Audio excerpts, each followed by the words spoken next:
বন্ধুরা, আমি আরজি স্ক্রিপ্টে এসে গেছি আবার একটা ভিডিও নিয়ে। তা গ্রামের ভিডিও তো অনেক হলো, এবার একটু শহরের দিকে যাওয়া যাক। তাই আমি তোমাদের জন্য আজকে এনেছি হায়দ্রাবাদের চারমিনার।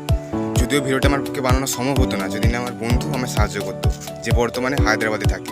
তা বন্ধুরা, ভিডিওটা শুরু করতে চলেছি। স্কিপ না করে পুরোটা দেখো এবং কেমন লেগেছে আমাকে অবশ্যই কমেন্টে জানিও।